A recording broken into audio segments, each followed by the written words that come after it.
So we've just came across another issue here. You'll just see around this water truck here, we have a damp area in the ground, and clearly this 90-degree bend here is weeping water.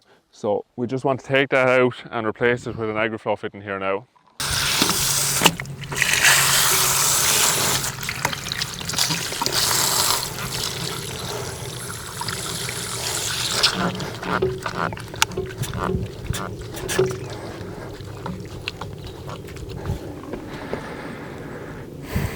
So we just saw there how fast that was to change. I don't know, 30 or 40 seconds probably from start to finish. But again, it's just a matter of shoving it up and hand tightening it. And like we said, we've no leaks here.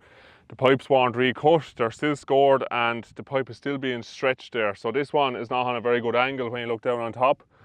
And this one is not on a very good angle when you look up from the bottom, but it makes no difference to the Agriflow fittings and whether they do or don't leak. So again, Agriflow having the full range of fittings available, there's pretty much no job or problem that you'll encounter on your farm that you won't be able to fix with an Agriflow fitting. There's a 90-degree bend here.